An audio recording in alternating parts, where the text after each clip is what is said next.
Good evening and a very warm welcome to you for the 25th time in a row at the momentous occasion of the Silver Jubilee of the AMA week, the seed of which, friends, was sown in the early 90s, when we were not even fortunate to have, Swamiji, these premises. Today, friends, when I think of the Silver Jubilee and the 25 weeks, time flies in flash across my memory. Nostalgia comes up. And to speak about the very first, I call him the Master Blaster, the Sachin Tendulkar of AMA Weeks, please welcome with a thunderous round of applause, Pujya Swami Brahmviharidas. He is opening, he has opened many times, but at any position, as they say, a perfect cricketer at any position, he can do it marvelous. When it comes to Swami Brahmvihari, friends, my memory stretches back the year 2002. And as I was mentioning to him, that is when AMA was fortunate and we discovered each other. He was asking me, how did that happen? And I said, maybe that was destiny. And he has never looked back since then. It is history. Friends, when I think of it, and those of you, so many familiar faces in this hall, in this auditorium, and Swamiji across nooks and corners of AMA, in our air-conditioned halls, and since last year we are even fortunate to have the open-air facility of the Adani Pavilion, where the only thing at AMA is not a soul ever goes back without getting the prasad from the speakers, the most eminent spiritual and distinguished luminaries and saints who come and talk here. The 25th AMA week, friends, as I was mentioning, Swamiji, he's spoken on attitude, relationships, leadership, imagination, excellence, prayer, and last year, time. And this time, when we were weaving the theme around this beautiful subject of dreams, because as has been so beautifully said, if you can dream it, you can do it. I think the seed of any big achievement, the seed of any monument, you take it, it all lies in a dream. No wonder it has also been said by none else but the First Lady of United States then, Eleanor Roosevelt, wife of the great President Roosevelt, when she said, "The future belongs to them who believe in the beauty of their dreams."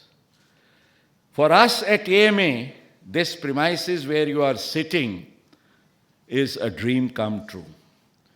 It is exactly 20 years ago.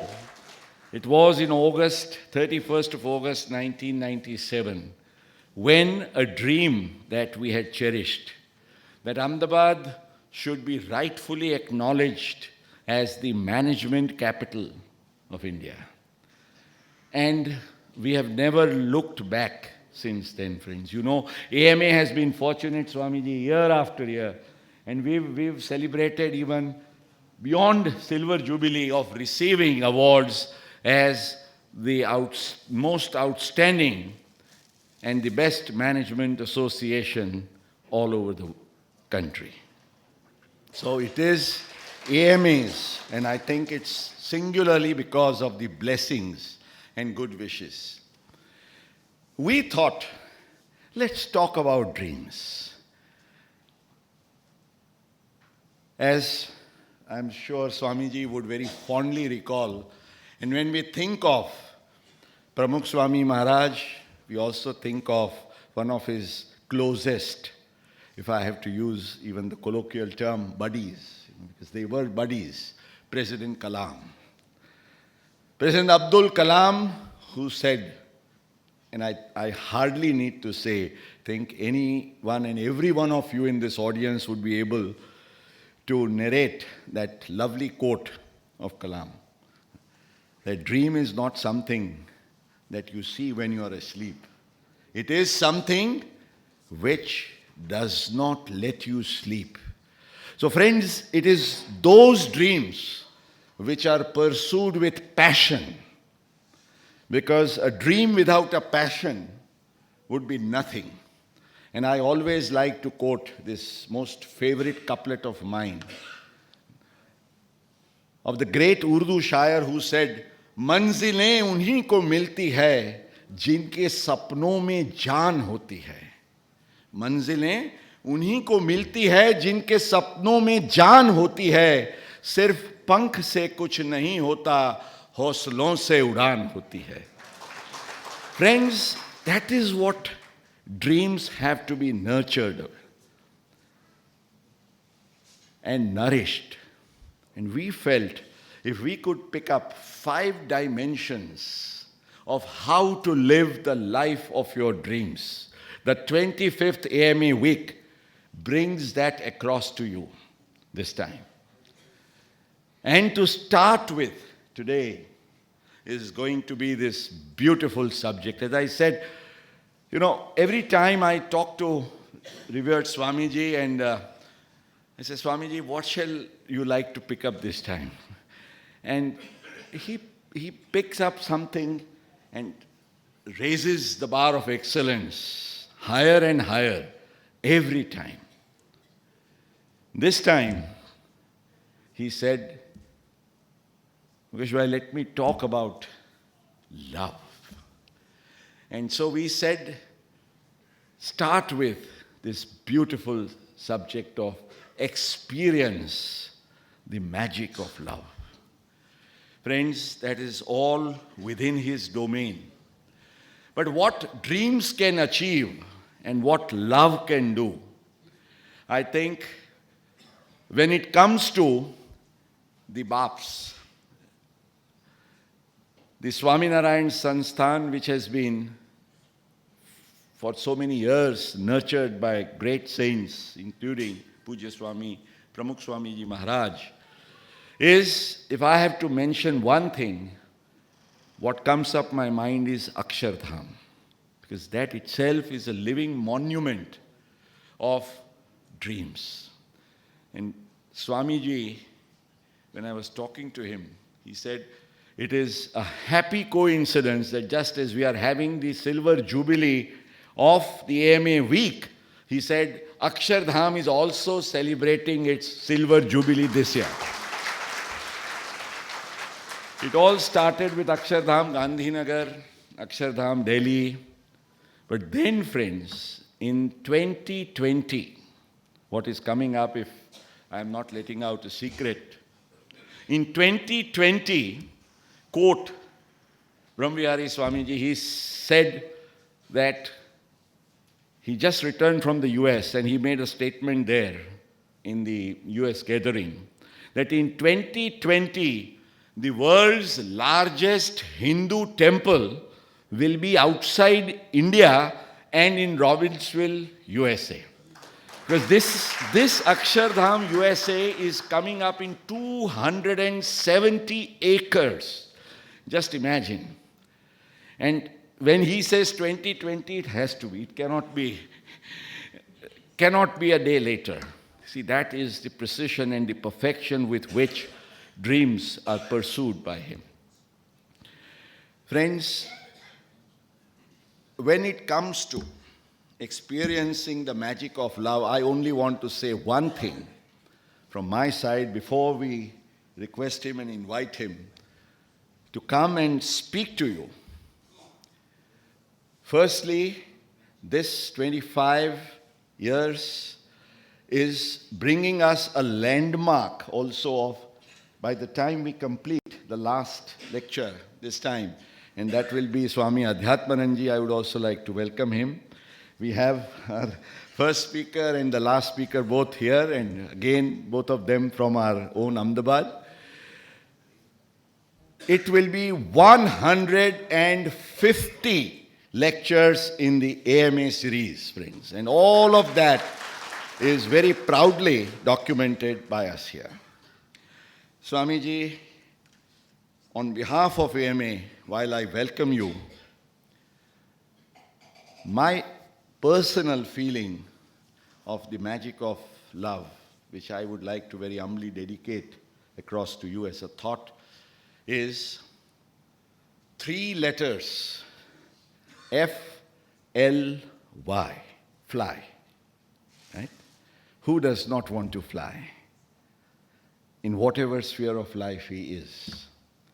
But then this F-L-Y stands for a beautiful message. First, love yourself. First, love yourself. It has been beautifully said that if you don't love yourself, how do you expect anyone else to be loving you? It all starts from your own self, friends. Caring for your own mind, body and spirit. And if we remember, that's what is my small little humble thought for you, Swamiji, to kick off your great, and time is no constraint because we stretch the time until 8 o'clock, whatever you wish to take. Feel free, because in fact I always keep on telling him, when he speaks, time stands still. He hypnotizes, mesmerizes, and therefore I said magic. Experience the magic of love. And friends, let him first experience the love.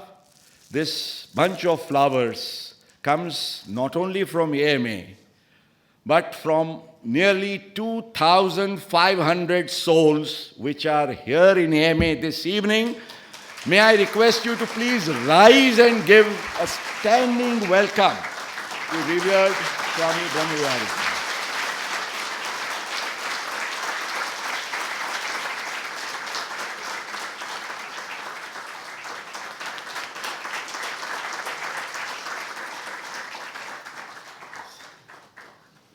Om Purnamada Purnamidam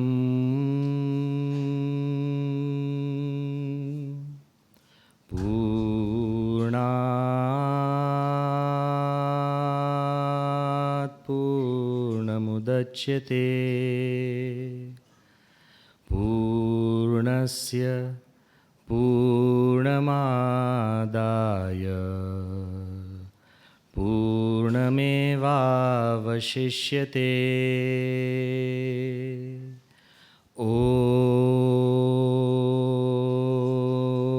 Shantihi Shantihi Shantihi. Shri Swaminarayan Bhagwanani Jai. Akshar Purushottam Maharajani Jai. Radha Krishna Devani Jai. Siyavar Ramachandra Bhagwanani Jai. Umapati Mahadevani Jai. Guru Hari Pramukh Swami Maharajani Jai. Guru Hari Mahan Swami Maharajani Jai. Pramukh Swami Maharaj Shatabdi Mohotsavni Jai. In the divine presence of Bhagavan Swaminarayan, in the equally divine presence of my Guru Hari Pramukh Swami Maharaj, Guru Hari Mahan Swami Maharaj, in the revered and most precious presence of Swami Adhyatmanandji, saints, and so many dignitaries who are present here, some of them whom I regard as very close friends, like Mukesh Bhai, Ajay Bhai, Suresh Bhai, the Vice Chancellor Himanshu Bhai, Ravichandranji, Harshad Bhai. People who have come, I know today, not just from Ahmedabad, but from Mumbai, from Junagadh, from Anand, and we have Vinitji from Bangalore. But as I stand before you, this morning I had asked, after my morning puja, a question to myself. Why is it that we keep coming to AMA again and again and again?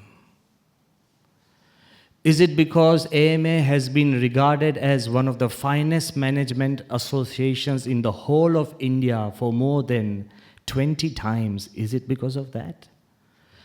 Is it because of the wonderful facilities that you have here, which Mukesh Bhai explained so nicely?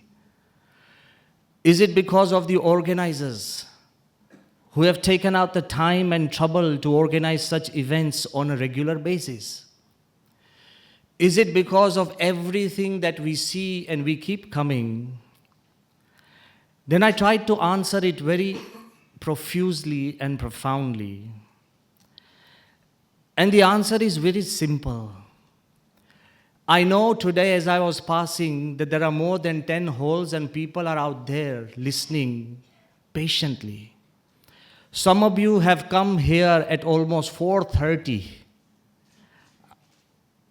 I understand that, we are not professional orators, and I understand the time and trouble that you have taken being so early. I can feel the patience. I can feel everything, but the most important thing I always feel in AMA is written all over your faces. I can see it in your eyes, and I can feel it in my heart, is your pure love. It's not the speakers, but you listeners that make the AMA special. It's so thick, you can literally slice it in this environment. So there cannot be a more appropriate topic this evening in fulfilling your dreams than experiencing the magic of love. You know something? Love, long before we ever learned to speak the word love or to write it, we knew how to understand it when we were little babies. And long after we stop hearing, we are old and ailing, we'll still respond to the word love because it's a matter of the heart. Funnily, it is perhaps the word that is most used, often abused. It's the most sought after, fought for. It is a word that we constantly think that we need and we demand.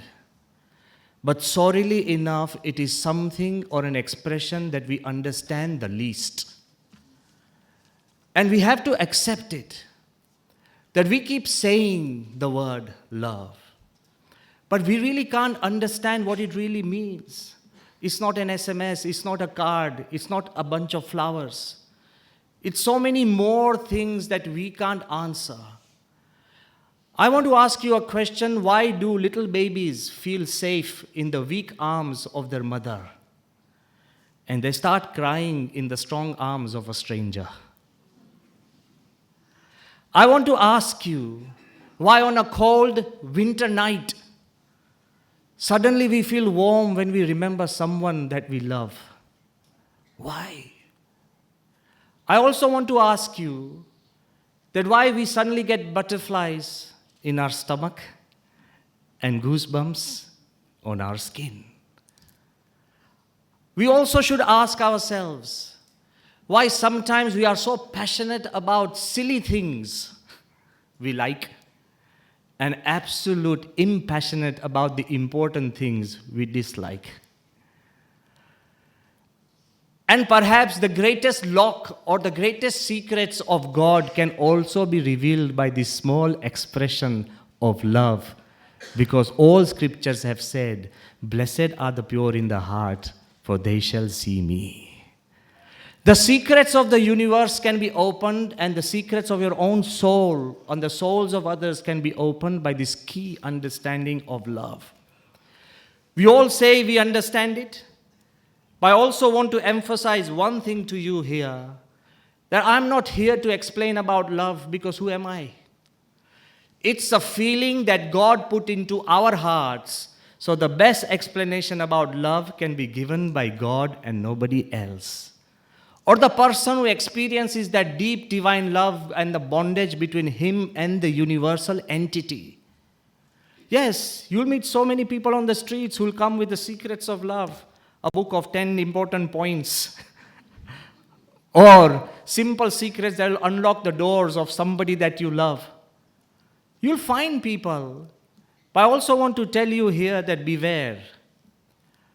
There cannot be a more appropriate example in these times, even now, than to give you this simple example of once there was a very modern man, a high-tech guy, fully dressed, equipped and educated. He goes and visits one farmer who was dressed very poorly, who was trying to just handle his own farm. The man goes to that farmer and he actually starts talking. The farmer is wondering why this man is here, and suddenly the man comes up to him, flips open his smartphone. He said, "Hey, excuse me, are you the farmer of this farm?" He said, "Yes, I am." He said, "Will you give me that calf? If I can tell you exactly how many cows and bulls and calves you have on this farm." The farmer was a little puzzled, surprised to see a man from the urban coming down and telling him. And the farmer said, "Okay, I'll give you the calf. So tell me." Suddenly, the high-tech modern guy, he flipped open his smartphone, he punched few numbers, the numbers went to his head office, the head office transmitted everything to Germany. The German people, they hooked up to a satellite, the satellite which was passing over this farm, suddenly took photographs, everything was mapped, and then all came down. And then that man, within less than 4 minutes, says, "Well, your farm is almost 525 acres. You have 449 cattle on it. Of that, 49 are calves, 320 are cows, and 80 are bulls." The farmer started looking. He said, "Okay, now give me the calf." Then the farmer said, "Will you give me my calf back if I can exactly tell you who you are?" He said, "Yeah, okay, tell me who I am." He said, "You are the local representative of the national political party." He said, "How did you know?" He said, "First of all, I never invited you and you still came. You asked me the questions I didn't have. You answered the answers which I already knew. And you know nothing about my life or of cattle because it's a dog I gave you. Give me my dog back." Most of the times, politicians raise fears we don't have. They create questions we never had. And they give you the answers which you already knew. And still we fall for it. Experts on love can talk about everything that you already know, so I am not here as an expert, and that's why I am not here to explain anything. Look at the title, The Magic of Love. Magic itself tells us it's inexplicable. It's something beyond that you and me really can't understand. It's something that it beggars explanation. It would be so easy for me to stand before you and start giving you quotes after quotes. Let me do it. I can take a leaf after the scientific world and tell you that Einstein said, this is all true, yeah? That Einstein said that love is the best teacher. Not mathematics, numbers, and formulae. He said love is the best teacher.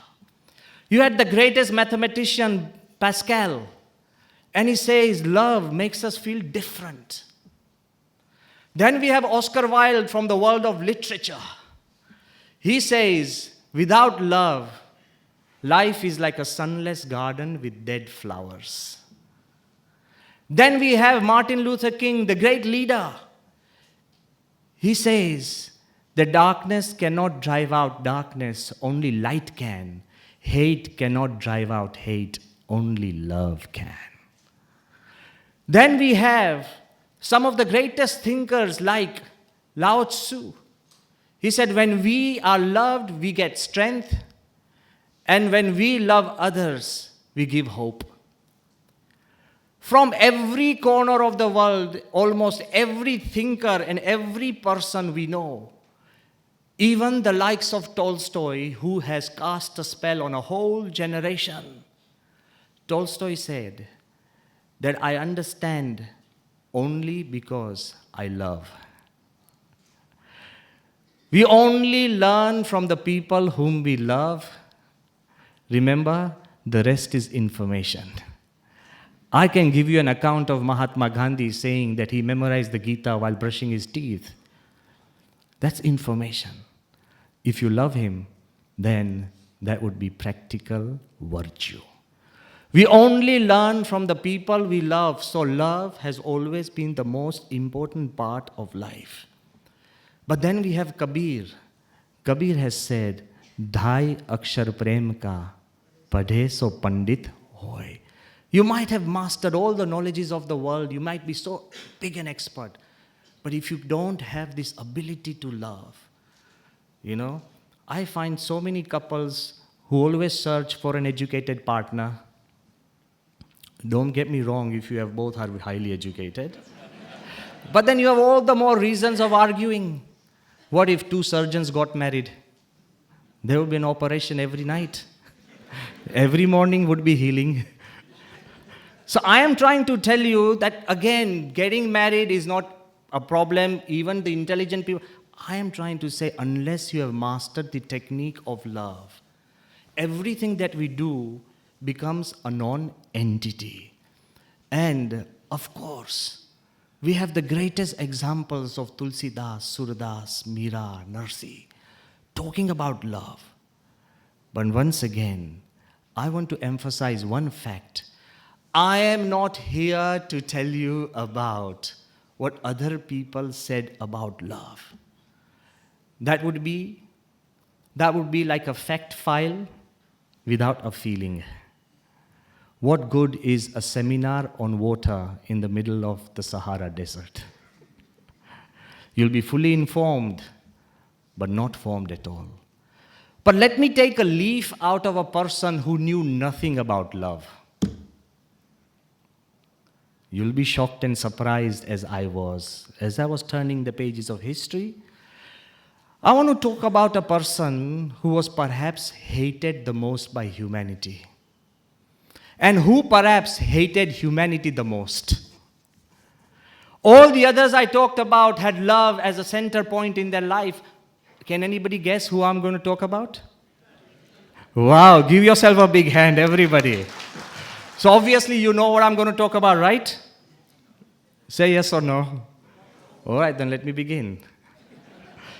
A person whom humanity hated the most, and a person who almost hated the whole of humanity the most. His tale actually revolves around a tale of two Jewish women. A tale of not two Jewish women, but a tale of two Jews. And you'll tell me how. Hitler's friend, he has written and said that when Hitler was an 18-year-old young boy, he actually fell in love with a Jewish girl. Her name was Stephanie Isaac. Hitler thought that she was of Jewish origin. Whether she was or not is another matter. The name was Jewish. He has written that he followed her, he stalked her, he would wait for her. And she had this amazing ability to ignore him. Once a little flower inadvertently fell into Hitler's hand, and his friend Kubizek has written that I have never ever seen Hitler so happy ever in his life as he was when he picked up that flower.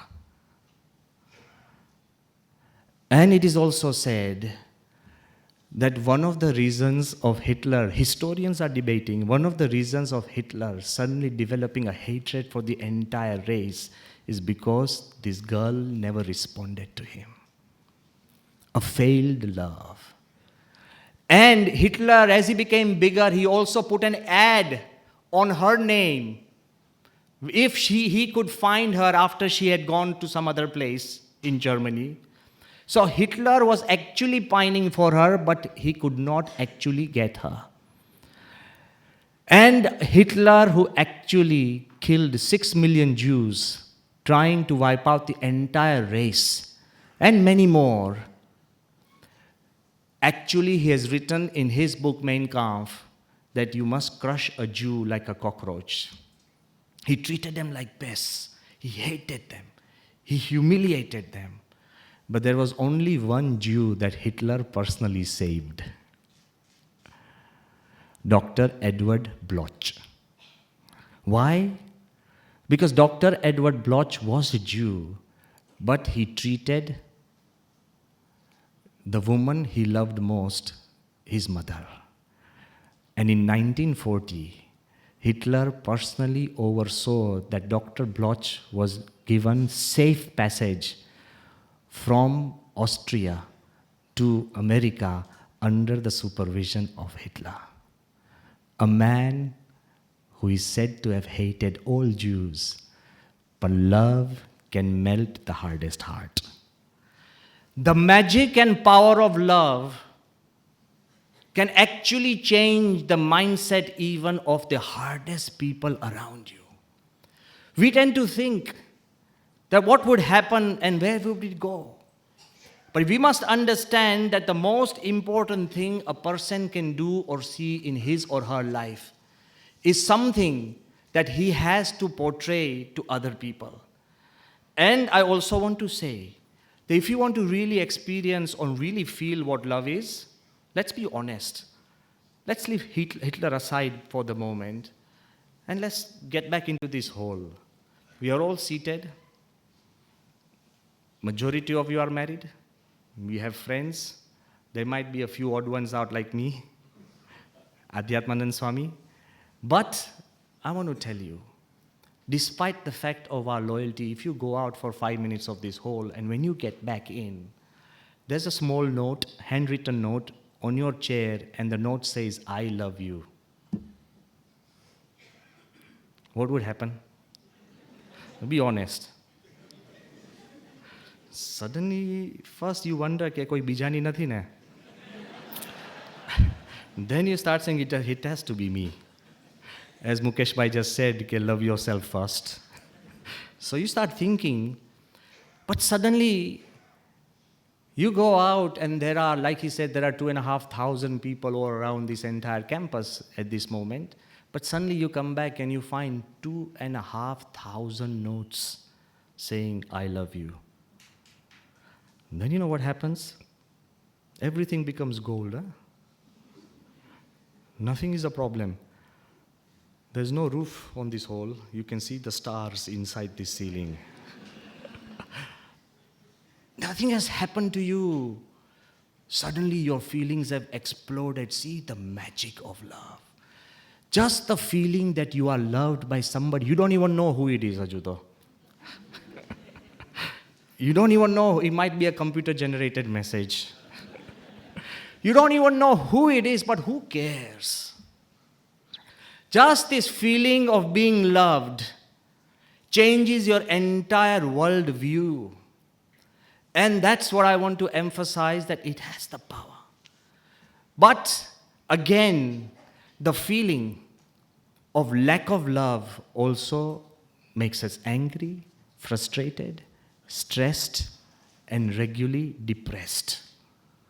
You know, when somebody feels not loved by their own family or friends, when somebody feels ignored by the people he loves or she loves, when somebody feels actually jilted by God, when you see God has abandoned me or forsaken me, you know what happens? An entire metamorphosis of his mind and character starts beginning. You might be surprised, but I'm giving you extreme examples to jolt our consciousness. You know what happens, how hungry people are for love? I've just read that in 2010, a man from South Korea, his name is Lee Jin-gai, he officially got married to a pillow. Karta nahi tame pachu ato. Don't say that Brahmviharidas Swami has given us the permission. No. But I'm trying to say is how hungry he must have been to find something or someone that he can call his own. In 2008, a lady, and she was a soldier in the US Army, and she was in so much love with the Eiffel Tower, she officially got married and called herself Mrs. Eiffel. Koik ne Mrs. Modera banu hoy. Or I'm just trying to say anything. But yes, you can. This is what's happened. This is how it's gone. It's all official. That's what I'm going to tell you. In 1979, Aisha, there's a lady called Aisha. She used to visit Germany so often. She officially got married and called herself Aisha Berlin.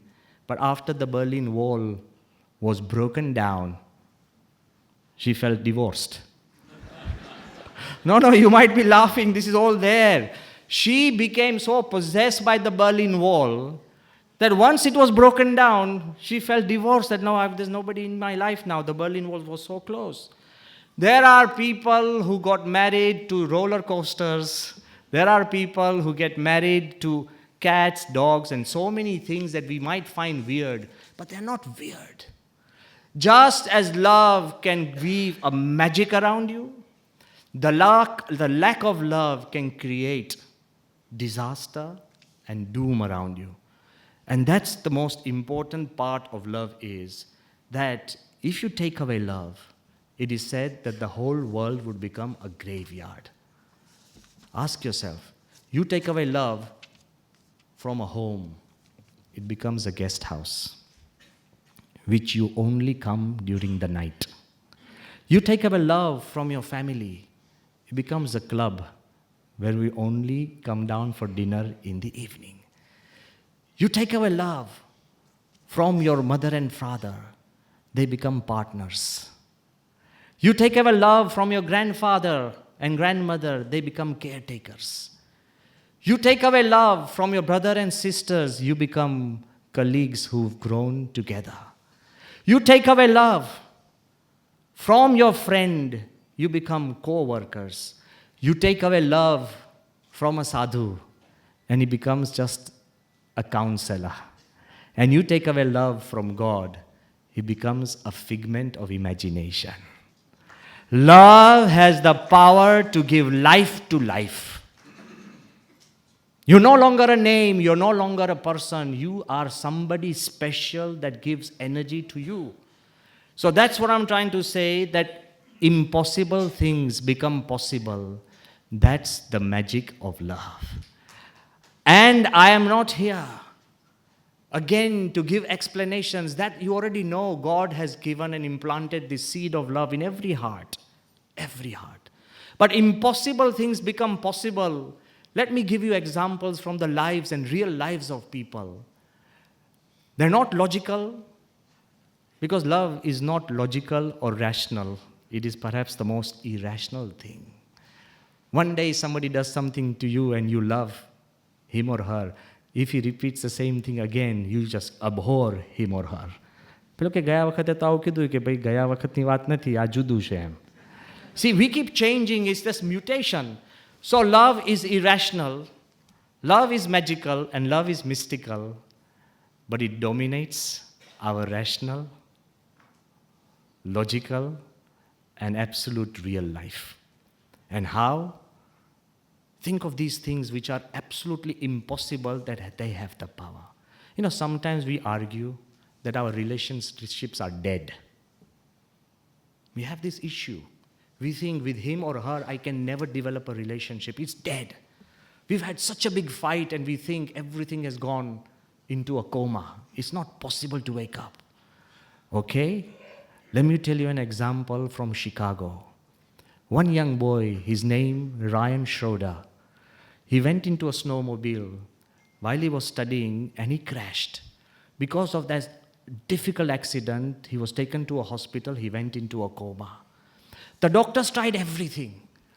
All the medicine, everything available under the sun to revive a patient, and after months of treatment, they called the family and said, there is no more medicine, there is no more treatment for this boy.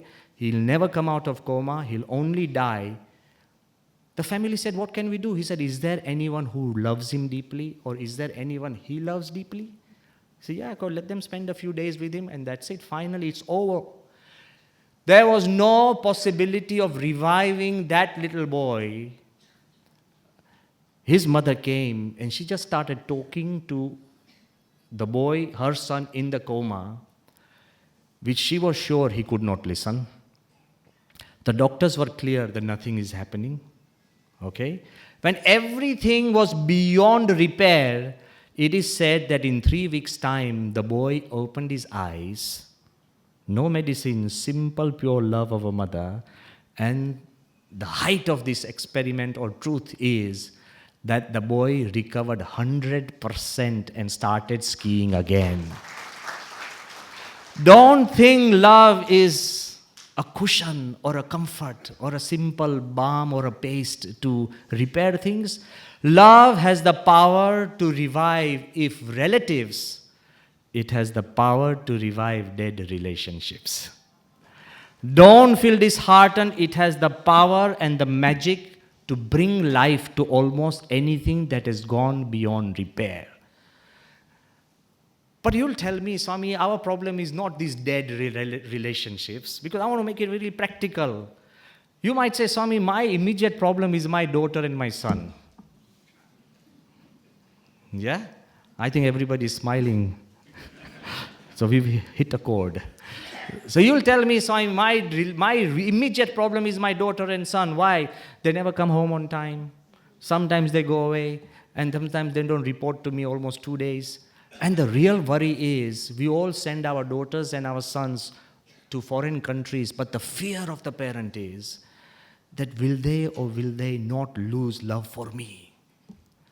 They all come to us and say, Swami, and about Paschimin Vairo na lage, but more bigger problem is that they don't really forget us. You know, Mukesh Pai has said, love yourself first. I'm going to go beyond that, don't worry, but still. So, we are all interested in us being loved and loving ourselves, but let's go a little beyond. So, you think it's because you're a parent they're going to come to you? You think because you have great facilities? I have seen children of wealthy families give up their mom and dad and wealth just so they can find their own space. Nobody's really interested in wealth. They're interested in finding space. So you think, Swami, how do I create an environment where my children, even if they are far off, there's distance, there's space, there's geography, there's change of culture, still they keep coming back to me. How? Well, let me give you an example which is almost magical. These are not common examples. Once, this is in the year 2011, Joe Pereira de Souza, a Brazilian, he was walking on a beach. And he was a construction worker. He was not a knowledgeable guy. While he was walking on the beach near Rio de Janeiro, that's when he found a small, wounded baby penguin which was washed onto the shore. He didn't have love for animals, let alone penguins. He himself was, hard struck in his own home, then take a pet home. No. But his heart was moved by this isolated, unhelped, dying little baby penguin. He picked it up.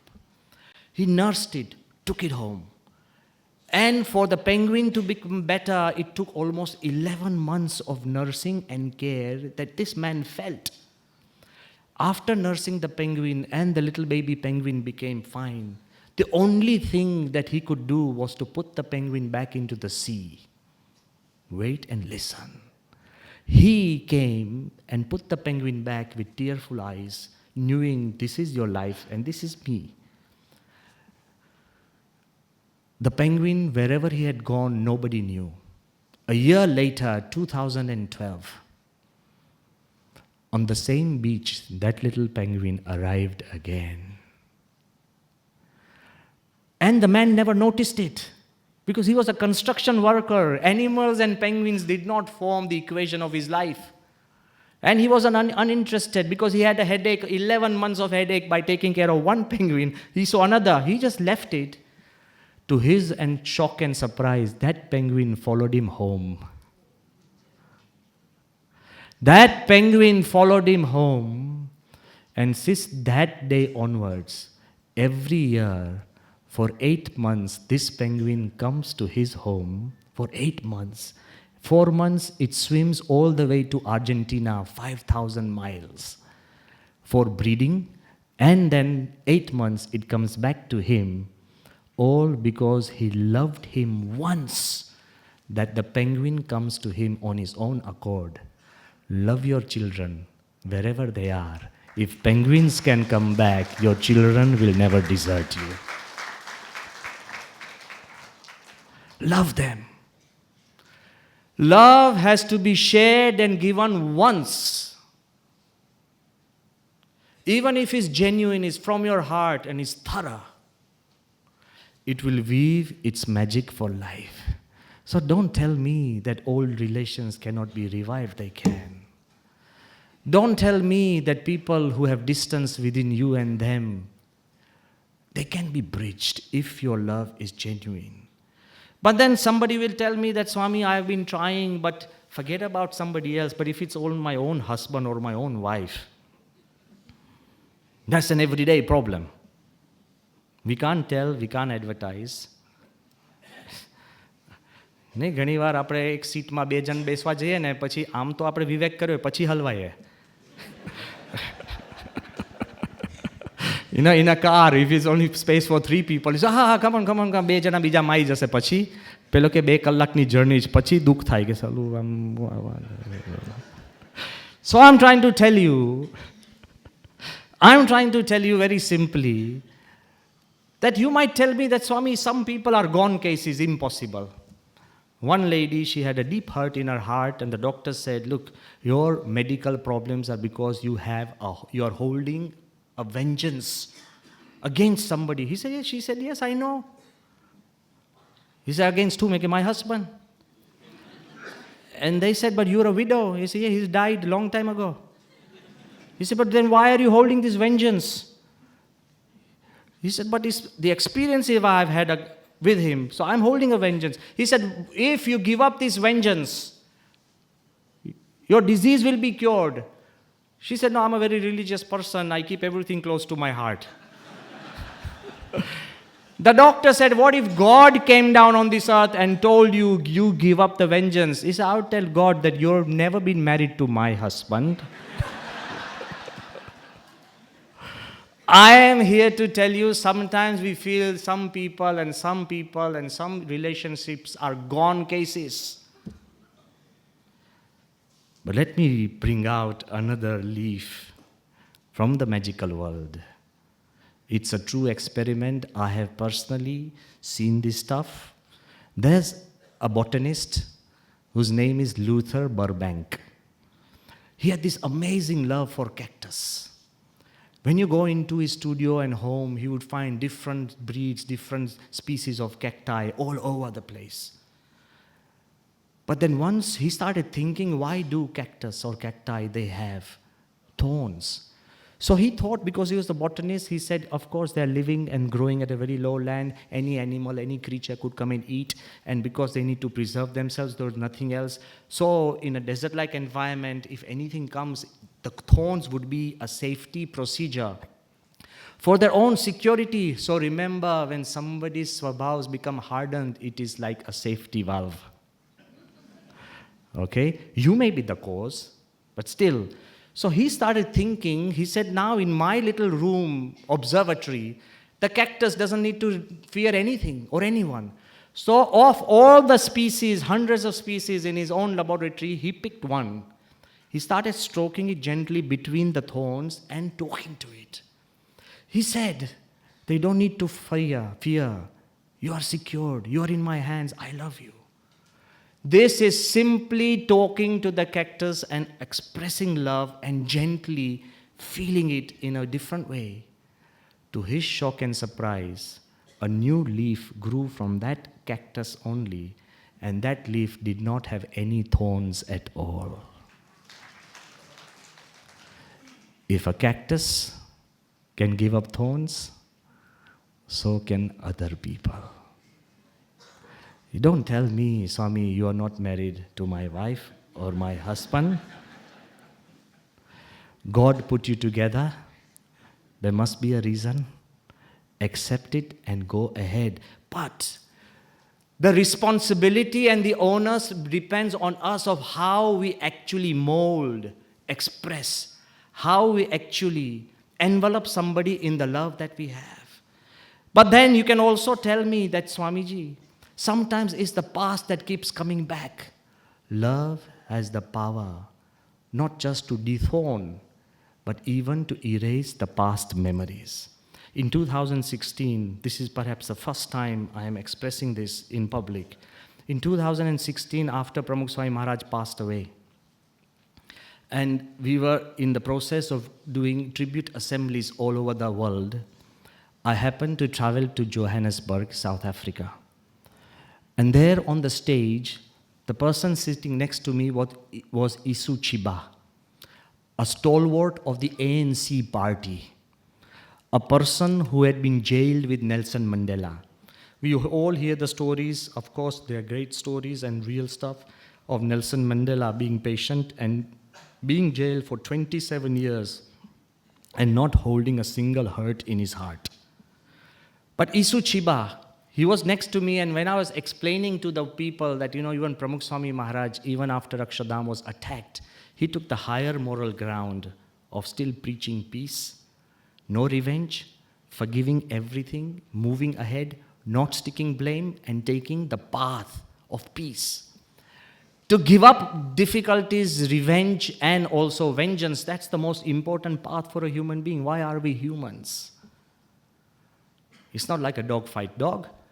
So when I was talking about that, and when I sat back, Isu Chiba came to me and said, Swamiji, today I feel unburdened. I said, why?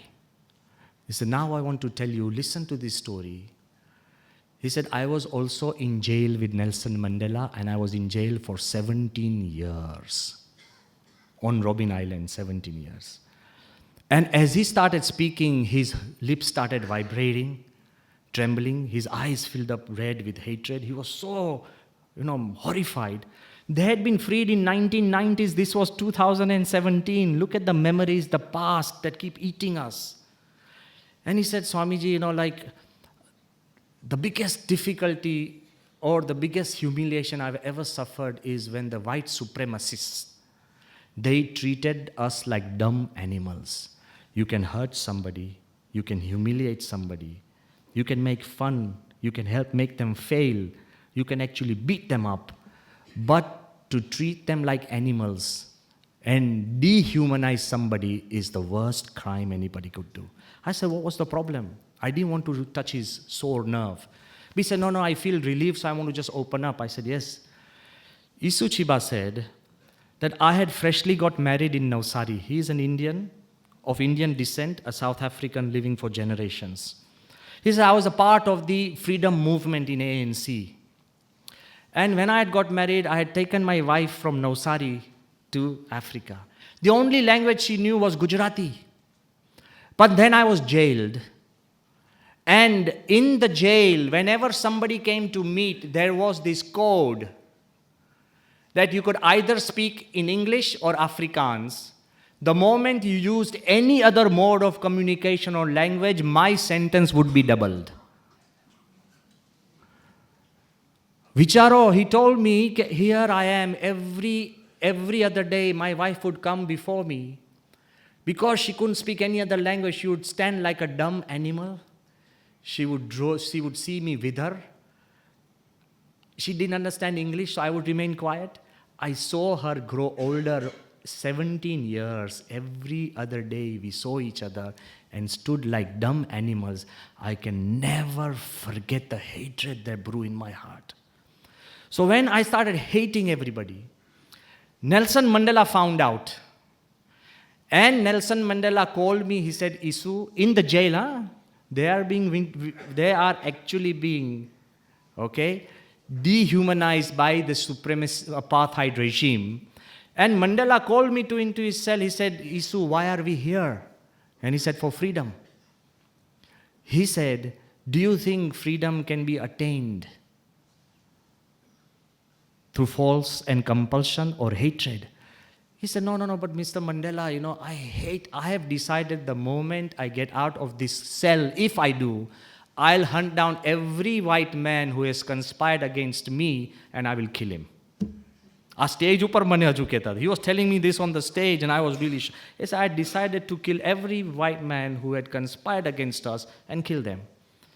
And that's when Mandela said to me, he said, hate will never make you into a winner. He said, let's resolve today that the moment we are free from this jail, if ever we are, the first thing we will do is to go to the wives of every white man who has conspired against us, have tea with them, and assure them that nothing will happen to your husband. He said, growth does not come in the ocean of vengeance, it comes over a cup of love. Anything that you want to grow, it's not going to come because of your laws, it's not going to come because of your position, it's not going to come because of your wealth, it's just simply love, love, and love. He expressed that, so I also want to tell you that yes, you can overcome the past. But if somebody tells me that, Swamiji, what if you are rejected from the person whom you love? And you are dejected again and again. And the whole society is conspiring against you. There's not a friend you have in society now. I want to really talk about magic now. When the person you love, they reject you. You feel dejected. Forget about reviving some relative, old love. Forget about bringing the love back of your children. Forget about transforming the people that you love. Forget about all these things. But when you are rejected and dejected throughout, let me take a leaf out of the Mahabharata. When the Pandavas, they were learning under, and the Kauravas were learning under the tutelage of Dronacharya. As the true story of the Mahabharata goes, listen to this very carefully and teach your children this. That all the Pandavas and Kauravas were together, and in evening time, after the lessons of archery are completed, Dronacharya would go into a river for the Sandhya Puja. So as Dronacharya would enter, he would first disarm himself, put all the bows and arrows out. There was a law that when the teacher disarmed himself, the pupils have to lay down their arms. No pupil could carry arms when the teacher, the guru, has laid down his arms. So all the children, all the pupils had laid down their arms. And with his eyes closed, Dronacharya was performing the Sandhya Puja.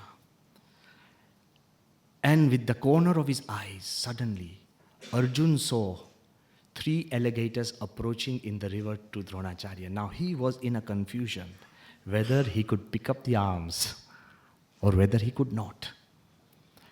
But before he could blink an eye, it is said in the Mahabharata, before he could blink an eye, Arjun picked up 3 arrows and fired them in such a furious way that it pierced all 3 alligators and Dronacharya was saved. Dronacharya, waking up from his prayers, suddenly called Arjun and said, okay, you are the greatest archer on this earth today. Until the earth stands, nobody will be able to surpass you. Hey Arjun, you are the greatest archer. Everybody is happy. Nothing else is discussed. And the children go further into the forest for just fun and frolic. Dronacharya goes back. As they go into the forest deeper and deeper, they used to have this system of keeping a dog. The dog would go out in front and find a prey, and they would go and they could hunt because they were actually practicing. This was their practice time. As they went in and in and in, suddenly, after some time, the dog reverted. The barking dog had stopped barking, and the dog reverted with almost 10 arrows in its mouth.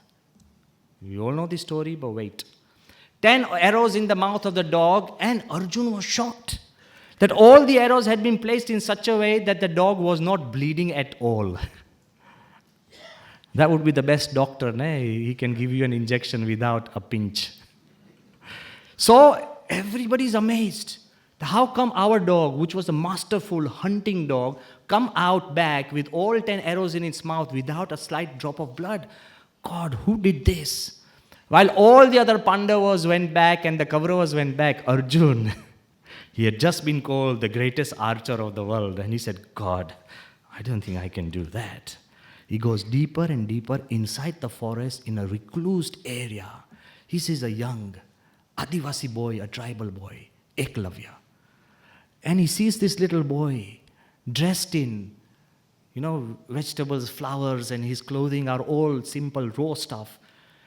And before Arjun could blink his eye, Eklavya fires, in the Mahabharata it is written, Eklavya fires 10 arrows.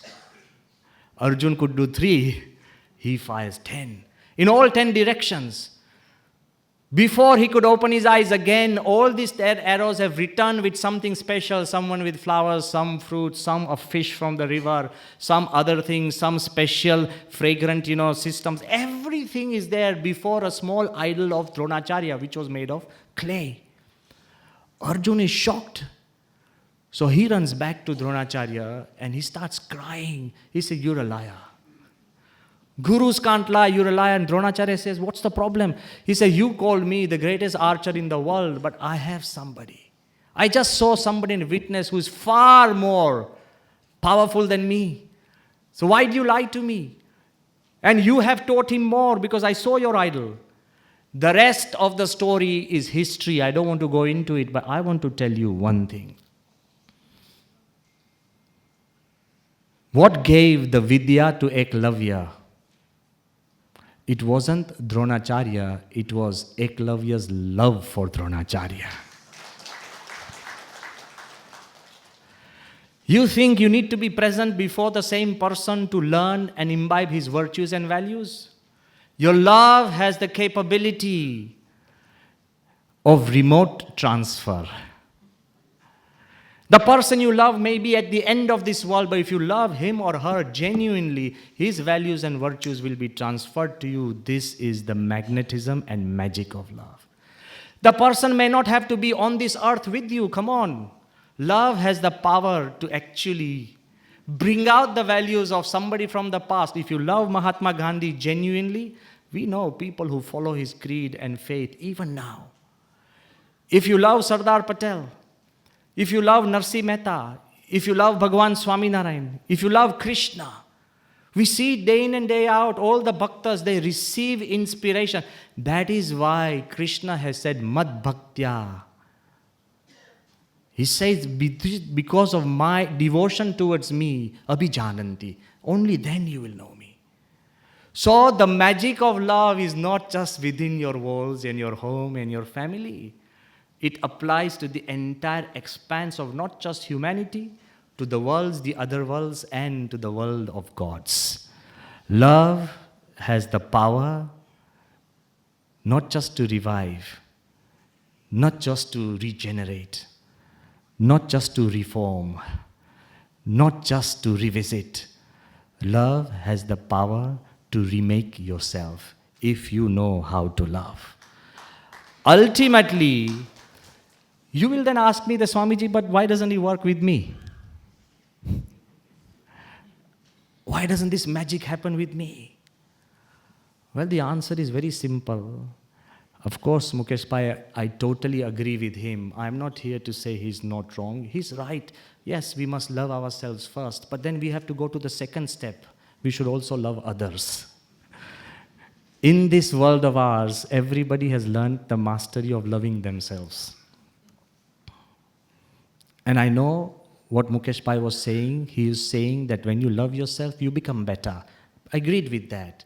But if your love just does not stretch beyond your existence, that's why it does not produce the magic that it can. You know, many times in our older times, we were trying to, get the right station on the radio. When we are tuning it, we'll hear a crackle, and suddenly the sound will sound really nice and clear.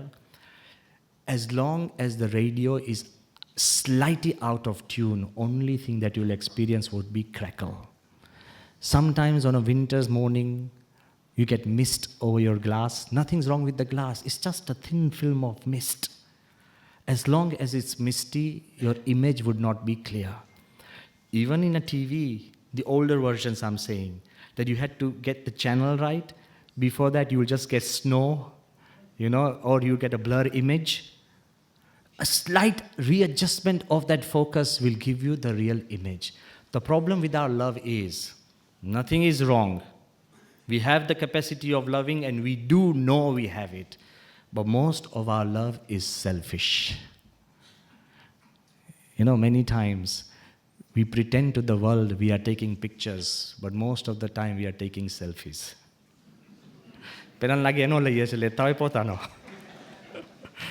Most of the time we say, oh, I'm really happy to see you, but actually, I'm happy to see you because you are happy to see me. Tame mane join modu bagado, then I'm not happy to see you. Go back home and think about it. Most of the time we fool the world by telling them that we are taking their pictures, but we are always on a selfie mode. Why? Our scriptures have told us, Navare, patyu kamaya patipriyo bhavati, atmanastu kamaya patipriyo bhavati. The wife says that I love my husband. It is not really that you love your husband, but because you love yourself so much and your husband loves you, that's why you love your husband.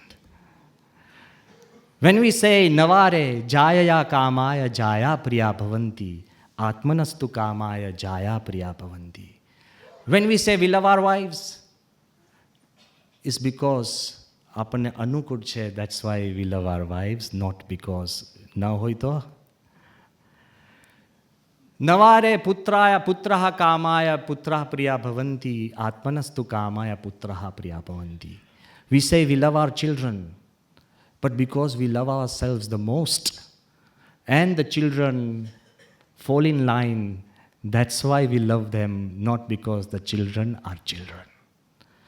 I am here to explain and tell each one of us that most important part is being selfless. After this almost an hour of lecture, as we have been hearing, that selflessness, unselfish love, gives you the power of magic. Let me give you a small example and be very honest. I just want to tell you something, an experiment with all of us. And don't lie. We all value love, correct? Yes or no? Yes. And we also know what it means, being loved and giving love, how the environment changes. That's correct. So if I were to tell you, if Mukesh Bhai stands in front and Mukesh Bhai talks about you, ke Ajay Bhai bahut sara vyakti che, and he's reading out from a note and saying, Ane Ajay Bhai bahut mehnat kari che, and Ajay Bhai, everybody knows it's not felt, but it is read. Would you like Mukesh Bhai to talk about you 1 hour reading something he doesn't feel, which is not out of love? Or would you want Mukesh Bhai just to say, oh, Ajay, avi gaya? What would you love more, bolo? 1 word with love or 1,000 words without love? Correct? 1 word with love is more important than 1,000 words without love. If you go to somebody's home and somebody has prepared chappan bhojan, 56 different items, and they come with a third and say, lekha. No, come on, I want to tell you, lekha. ઘરમાં આપણા problem એટલું જ હોય છે 3 કલાક તમારા વાઈફે રસોઈ બનાવી હોય પણ તમે એવો મૂડ બગાડો કે લે પજમ એવું બોલે પણ 3 કલાક મહેનત તો ગઈ હોય ને. I am trying to tell you, would you prefer that third, or would you want your mom waiting for you at 1 o'clock at night making hot milk and say, hey, I was waiting for you, here's a glass of milk? Would you love a glass of milk with love or the best sumptuous meal without love? What would you want? Clear? We are all clear. We have no confusion in this. Okay. Now I want to ask you, if somebody comes outside, is waiting for you and says, out of lot of love, and says, I've been waiting for you since 1 month. Here's, 1 rupee I had been saving for you out of love. And somebody else says, haram khor le a crore rupiya. What would you like? Tell me honestly.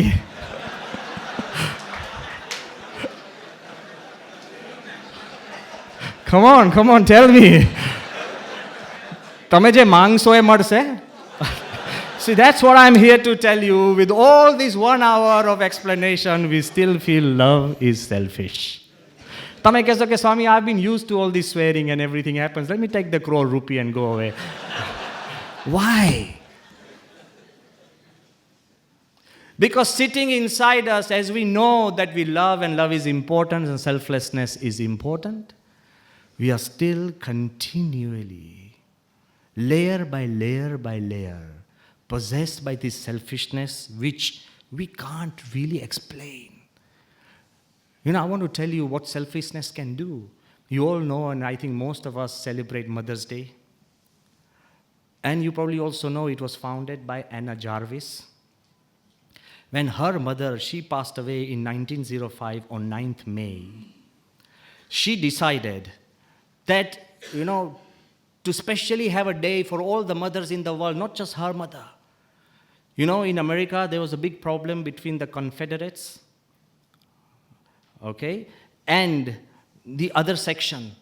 So when she decided that she wanted to bring everybody together, she brought everybody, the Union Territory and the Confederates together, and all the mothers got together. They made an appeal that a special day should be left out for mothers in the world. She campaigned, went to congressmen, to office, and got them to declare this Mother's Day, which we celebrate around the world.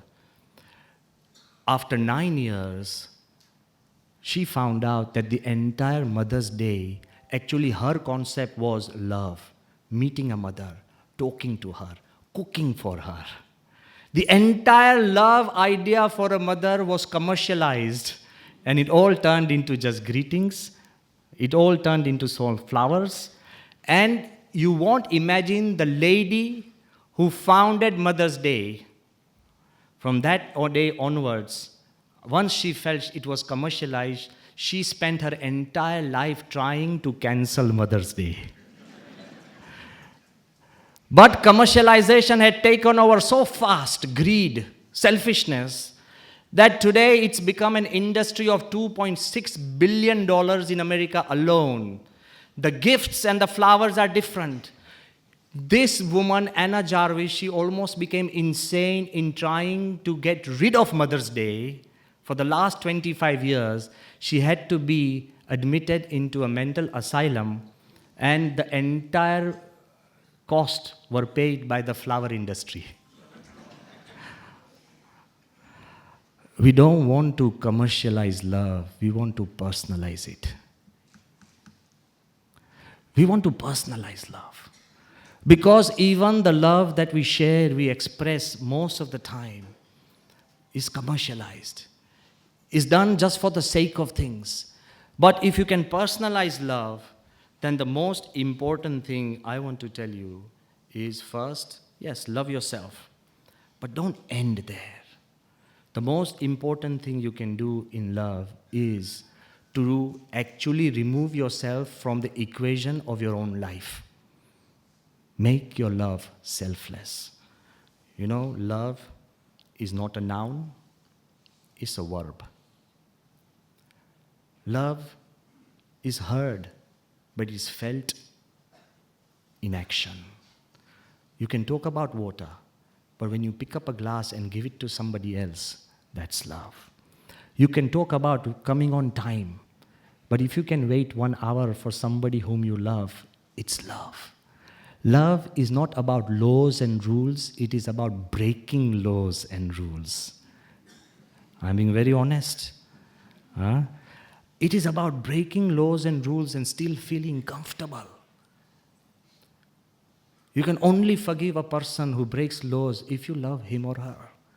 I am emphasizing one fact, that love is a selfless event or an emotion that is seen in action. I remember when we were in Bhuj earthquake, it was not just like a service like international organizations. Look, I appreciate all the international organizations who came and stood with us, and they are great. Without them, Bhuj would have been a bigger nightmare. But I remember one day we phoned Pramukh Swami, and particularly at 11 o'clock at night, because I was there at that time in charge of the relief operations in Bhuj.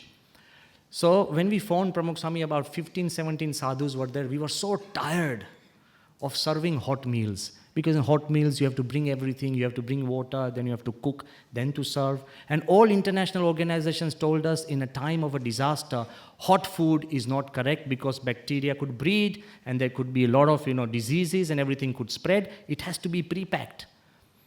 So we all gathered together, brought out all our logic, and we phoned Pramukh Swami. It was about 11:30 at night. So as we reported that, Swamiji, we've reached about 409 villages, we've given so many blankets, we are doing this. It was a list of things. Perhaps BAP is one of the strongest relief organizations present there. So when we phoned Pramukh Swami, and it was my duty to tell him, okay, Swamiji, we have one hot meal camp, and we are damn tired.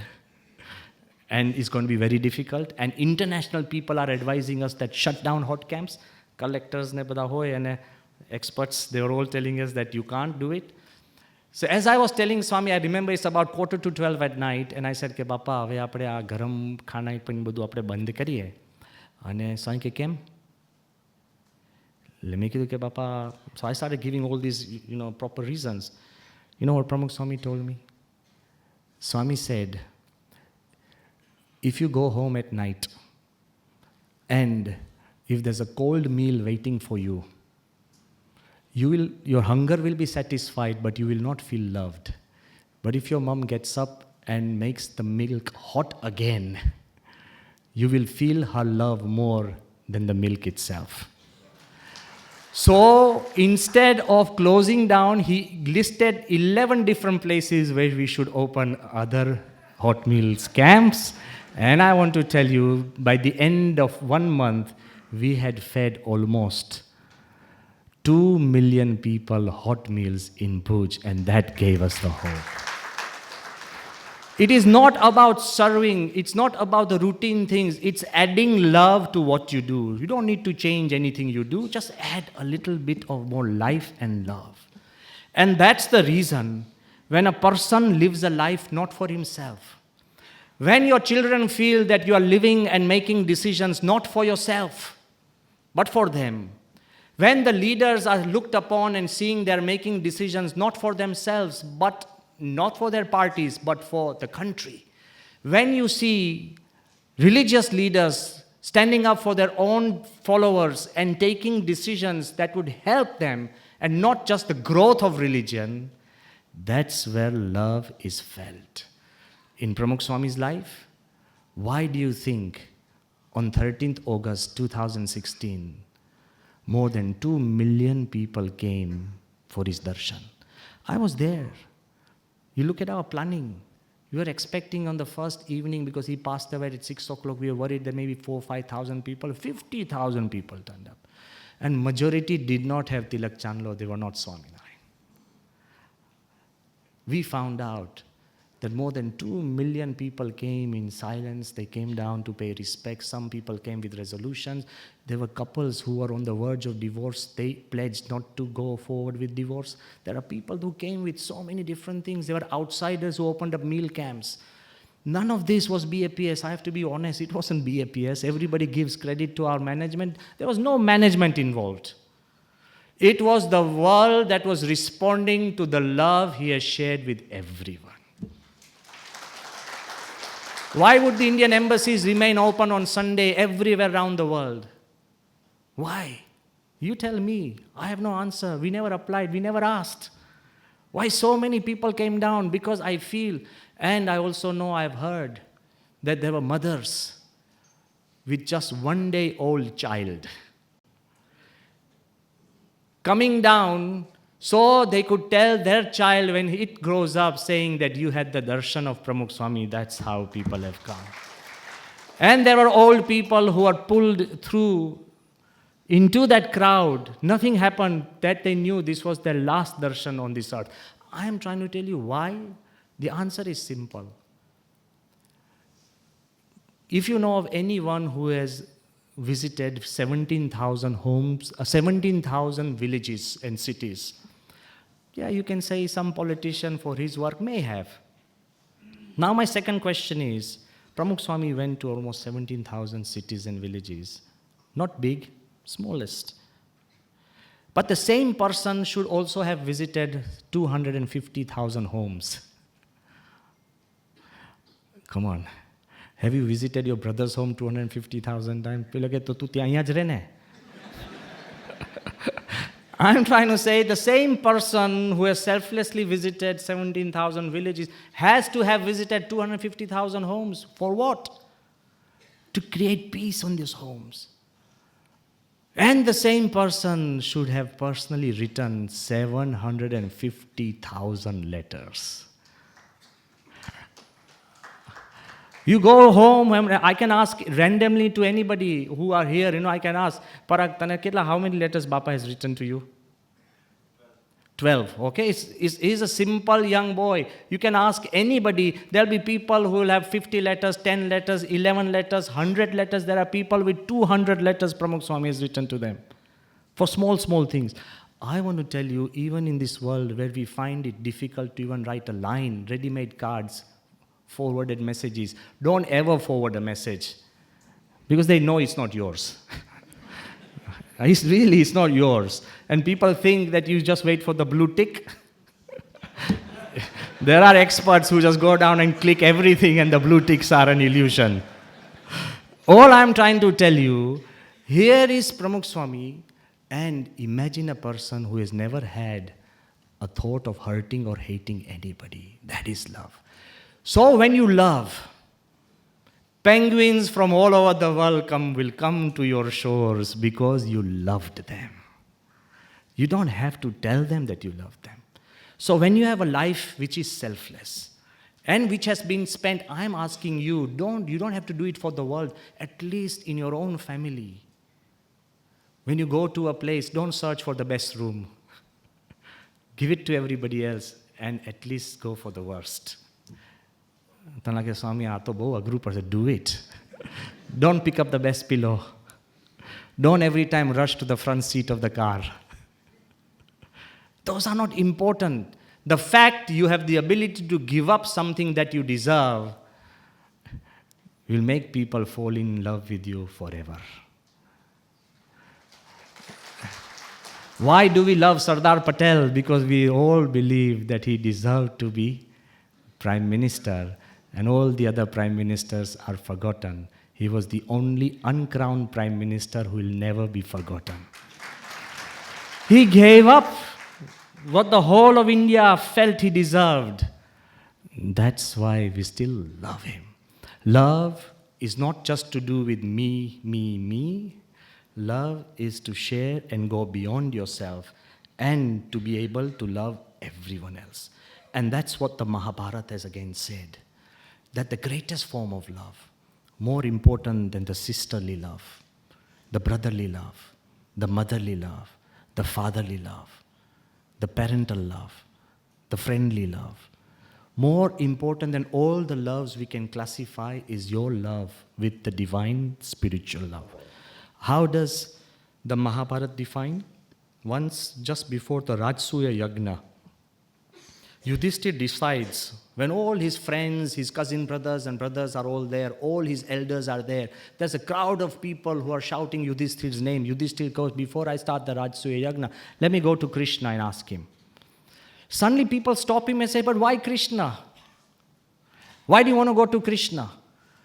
He said, all your brothers, all your elders, all your intelligent people, all your advisors, everybody is here.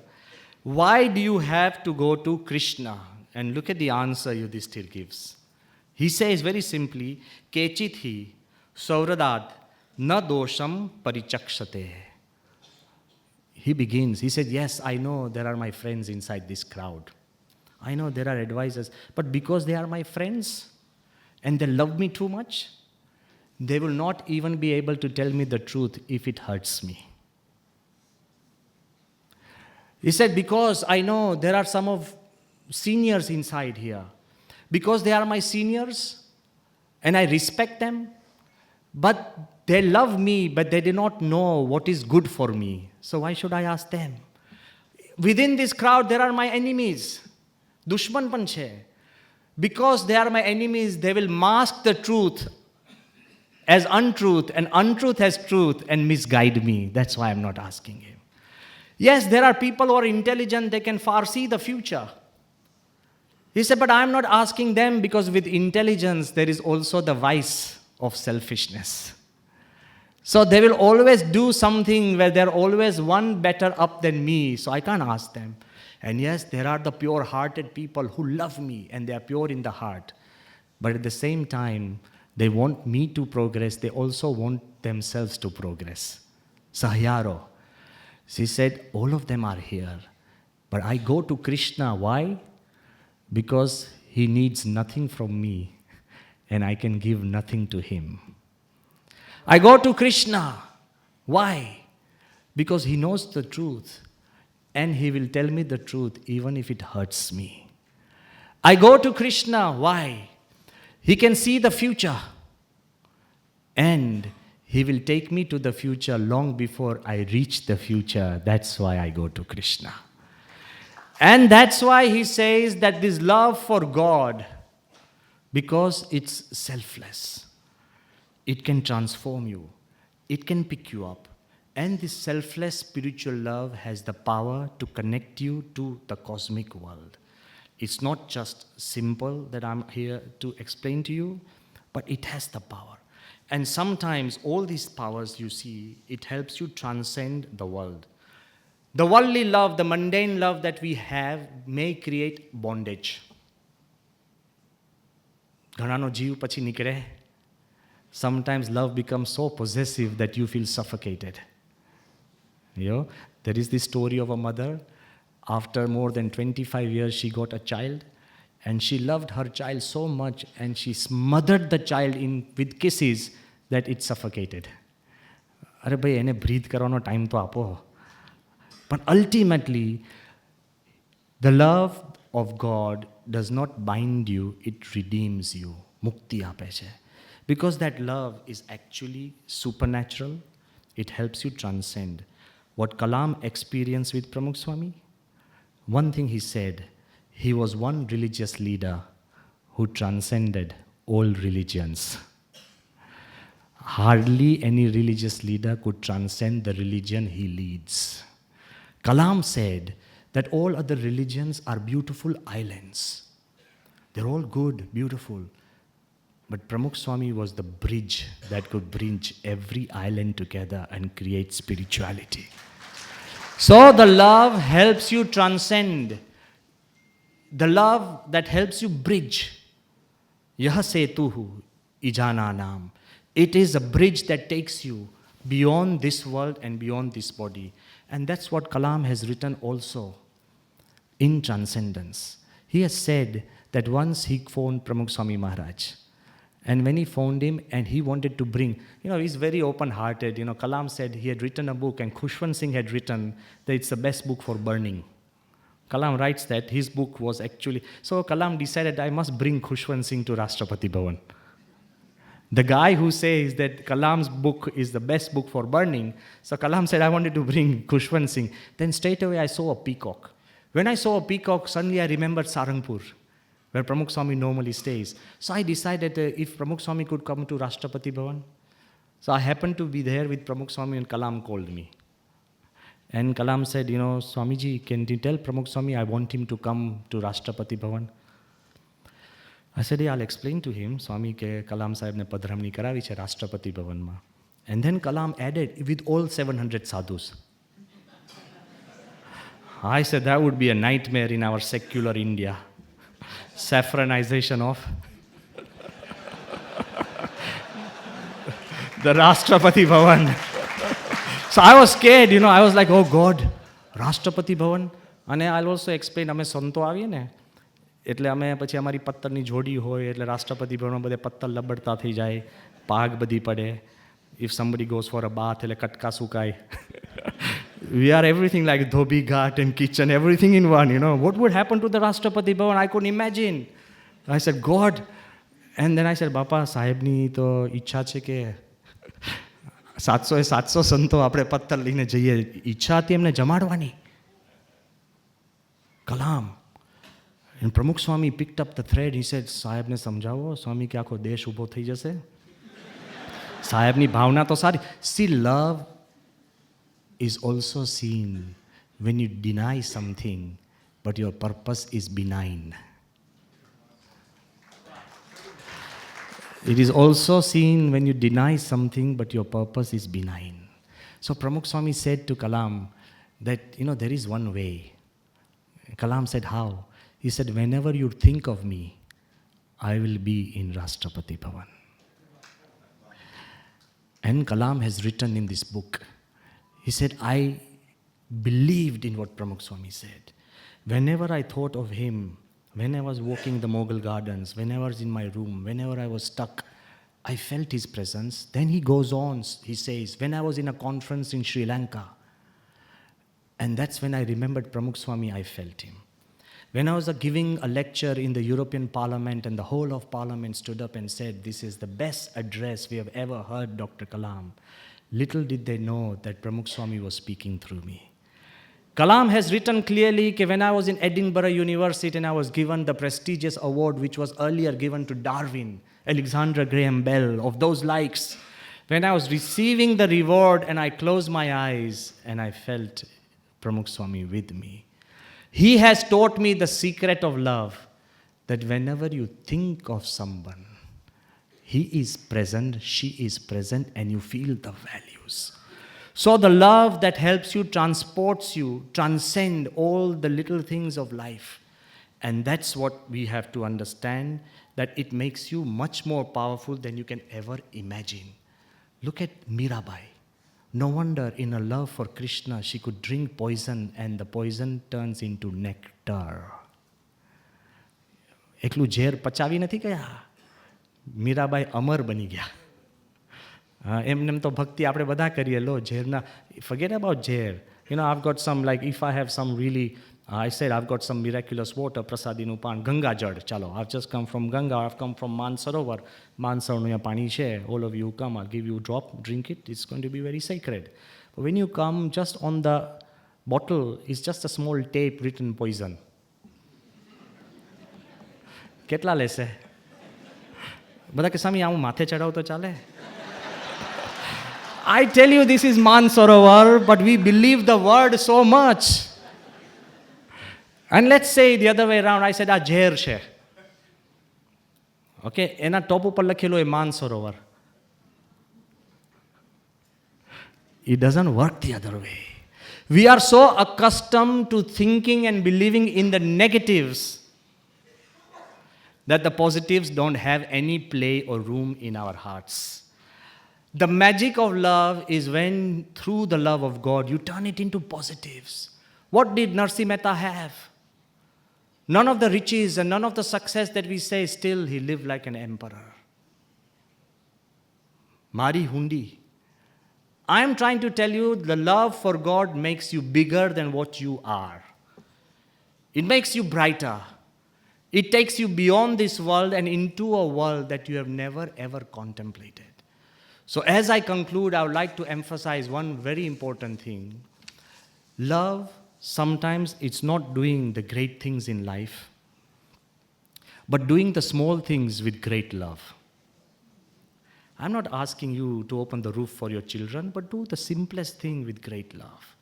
It's not going around doing something magical, something that you can't imagine and doing it, but do the small things with great love. That's what affects you and me. Like when you call somebody and you are there 5 minutes before, it means something. It means a lot to me when some of you are here almost an hour before. I tell you, that means a lot to us, all of us. Because we are sadhus and we can feel it. So here I'm asking you, don't need to do great things, do the small things. So do the small things. I'll give you a classic example. Sometimes the small things mean a lot to people. Pramukh Swami, yes, he has created 1200 temples and the likes of Akshardham and so many things. But that's not the real reason why people love him. That's not the reason why I remember him. One man just recently came up to me and he said, Swami, I'll never forget Bapa. I said, why? I was just about to tap him on the shoulder and the head, and suddenly he said, nah, Swami, I've got a wig. Listen, he had a wig. And there was nothing wrong with that wig. It looked so normal. And then he told me that about 20 years back, I had told Pramukh Swami that I'm going to wear a wig. Okay? Since that day, for 20 years, whenever I have come into the line, ઘણી વાર તો છે ને સ્વામીના દર્શન કરવા, there would be 500 people, 1,000, 10,000 on a big festival, there would be 70,000 people would queue up. Just Swami would put his hand on his head. He said, every time I came, he always put his hand on my shoulder and never on my head. He never wanted to embarrass me. અને આપણે તો કેવી છે વિગ? Set થઈ ગઈ છે, લાગે નહીં, પણ તો શેની માટે લગાડો છો યાર? If you love somebody, let that love be secret. Don't plaster it all over and keep telling them, I love you, I love you. It has to be felt, not heard or seen. He said, never ever, I must have come down to Pramukh Swami hundreds of times. Whenever he saw me, he would tap me on the shoulder. He knew I had a wig. He never wanted to embarrass me. Imagine, there is this lady, she wrote a letter. She told her incident that once in her small village, Pramukh Swami had come and they were going from village to village, house to house, Padramnis. Now listen to this. She wasn't a Swaminarayan. And she disliked Swaminarayan, especially sadhus, because of our niyam, because the sadhus stay away from the women. It's not that if a lady has any issue, any question, she can write and the sadhus will personally oversee that her issues are solved. But we just don't directly communicate, you have to understand, because we observe brahmacharya. So, she was in her home. In some villages, you go from a street to street and you don't want to cross a street. Sometimes you can go from somebody's house. આપણા તો બધા જેટલા ઘરના બારણા એટલા દરવાજા. So you can go from somebody's house. Swami was going and he had to go into another street. This lady, she was not a Swaminarayan. She actually hated Swaminarayan. And somebody just said, oh, okay, her door was open and everybody said, oh, and her husband came and said, oh, you move out from the kitchen, because kitchen was the place that the Swami could pass through. And she was actually huddled into some corner of some room. From there she could see a little what was happening. So upset. And she was cooking. And when Pramukh Swami came through her house and when he was just stepping across the kitchen, he noticed from the corner of his eyes કે રોટલો હતો ને એ અડધો શેકાતો હતો. Pramukh Swami went there and he thought કે આ રોટલો બળી જશે, એટલે he turned it around and then he walked off. The lady said that my attitude changed because he knew how to express his love. આપણે તો થોડો રોટલો બળી જાય તો કમ્પ્લેન કરીએ, આવું તો ક્યારેય નથી ખાધું, ભાઈ રોજ ખાવા મળશે હવે. I am trying to tell you, love is remembered and seen in the little things you do for the people you love. It's not in the great things. And when we think about the little things, There cannot be a greater incident that I can recount. You know, on the day that Akshardham was attacked, 24th September, all the police made their best effort and they could not actually catch the terrorists. I was there whole night, we were struggling, and there was whether there were 2 terrorists, 4, 6, nobody knew. And we were working, suddenly the NSG people came, there were 100 Black Cat commandos. Ajay Bhai was there whole night, so was I. One of our sadhus also died. So many of our volunteers died. Innocent people died. It was horror, and I've never seen so much blood, gunfire. And at about 7 o'clock, you know, when Brigadier Sitapati was in charge of Operation Thunderbolt.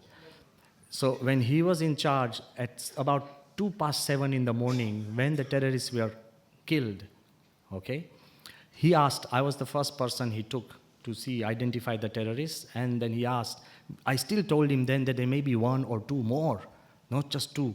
So as we were trying to go through the different holes of Akshardham and so many people dead and everything, you know, after about 15 minutes, some volunteers started coming with hot puri and suki bhaji in dishes. I was so shocked. In the middle of Akshardham, in the campus, volunteers coming in with hot batakanu shak and puri. And all the NSG black commandos, they were shocked.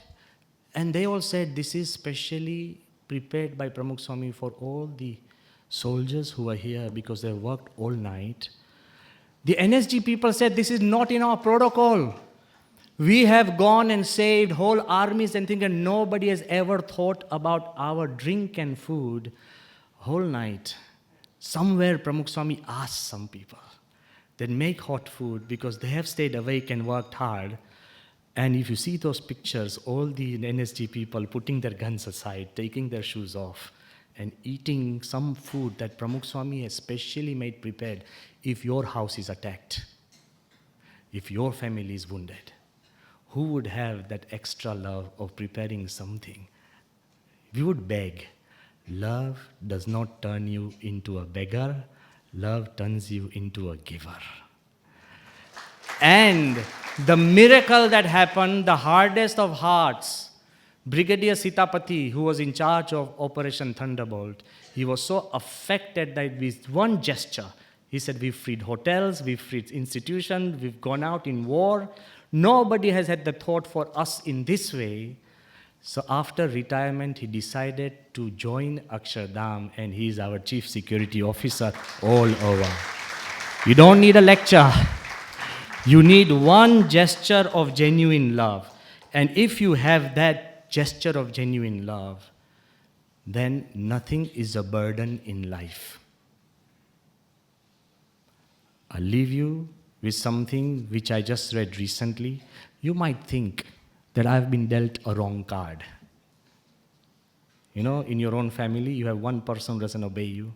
You might feel that I have not been given the right opportunities. You might feel, despite the fact I love selflessly, I have worked so hard. You know, to all the mothers who are also present here, they say, the mother keeps worrying.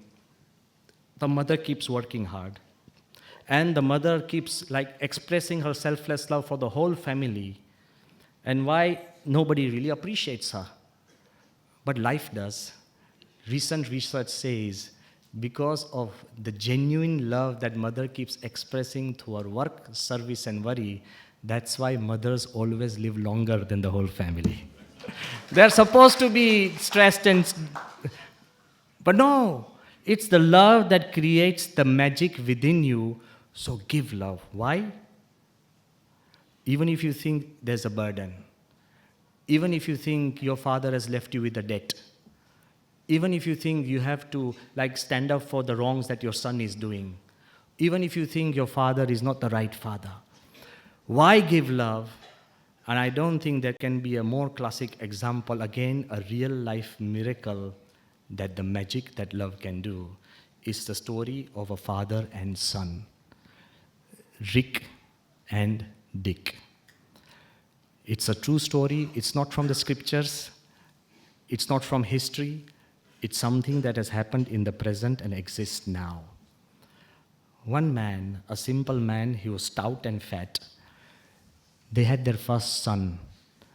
And the son so happened, because there was an umbilical cord that was wound round around the baby's neck, that he was born with cerebral palsy. Means he could not move his hands or feet, forever confined to a wheelchair. There's nothing they could do. 1 year hence, they went to the doctors. And they went to the doctors to ask the doctors that, what can we do with this little boy? The doctors examined the little boy and said, there's no life in him as such. Best, you deposit him into a special home and then forget that you had a boy. But every time they looked into the boy's eyes, the little boy, his eyes kept following him and her husband. All of them felt that this boy is responding through the eyes. So as the boy grew, bound to a wheelchair, not even being able to smile properly, at the age of 11, they were a little frustrated now. See, when you feel you have been dealt with the wrong card, okay? So they felt that, okay, let's go to the doctors again. They went to Tufts University, where all the experts and all computer experts were there, which were like experts in trying to bring out a voice. So when they went in, and all the experts checked the little boy, Dick, and they said, there's no brain inside him. He said, you look at him, but there's no brain inside him. Still, the father insisted. He said, please, try and give him some ability to communicate, because I feel there's something alive. So, after hours, the university and the computer experts wired that little boy. And the first words the boy typed, I've got brains. He didn't spell the word right, brains, B-R-A-N-S. But the first word he wrote, I've got brains. He was hearing everything. He could not communicate. Everything changed. They put him into a school for the specially able children. And once, now listen to this, the boy communicated through computer language to his father, said, there's a boy in our class, he's paralyzed, and in his name and for his fund, they are going to have a race. I want to run in that race. How can a wheelchair-bound kid run in a race? So his father, who had never run more than a mile, he writes, I had never run more than a mile. To see a smile on his child's face, nothing more. He decided to participate in that race while everybody was running on 2 feet. It was his 2 feet and the wheelchair. He became a sensation that there's a father who is running with the wheelchair in a race. Okay? Then it went on and on and on, and I want to tell you, till today, this image of a father running with the wheelchair of his son, they have run in 1,130 endurance events. 72 marathons, wait for it. More than 10 or 7 triathlons, where the father has run with the wheelchair 26 miles, swam with the boy on his back for 2 miles, and biked in 1 day 112 miles with the boy sitting in the hamper, till the boy became 43 and he became 65. To your surprise and my surprise, he participated in 72 Boston marathons, where 20,000 people participate, and he came 5,000th number with a wheelchair, running with the wheelchair. People are just running freely. And he was just 35 minutes away from a world record. When somebody came up to him and said, hey, Rick, if you can do such great wonders with pushing your son's wheelchair, why don't you participate on your own? You'll win. A man who could not run 1 mile has run so many marathons. And you know what he said? I am not running to win. I am running to win a smile from my son. And just recently he discovered that he had a heart attack. 95% of his arteries were blocked. The doctors told him that had you not been running in these marathons, you would have been dead 15 years ago. So Rick writes, all the while I was thinking that I was giving life to my son, but actually he was giving life to me. Thank you very much. If you give love and if you give honestly, then that love will come back to you. Thank you.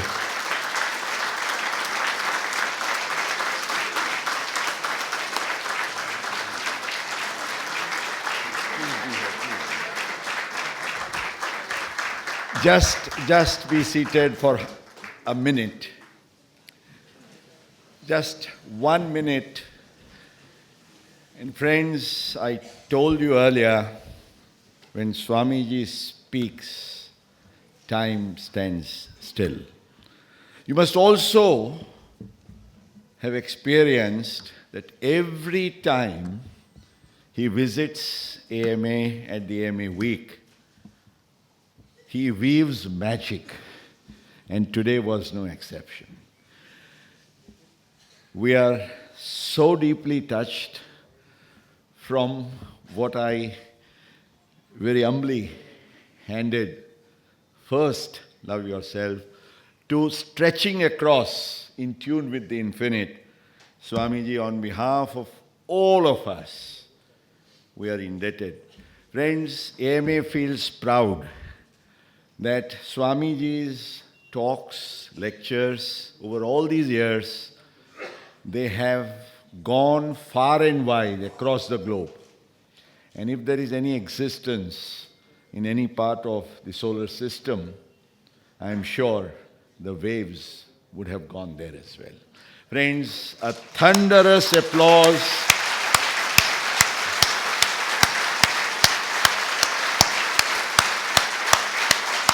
Tomorrow, we will meet again, 6 p.m., and it would be another wonderful evening when you will discover the treasures of happiness with Sister Brahma Kumari Shivani ji. Welcome, Shubharatri.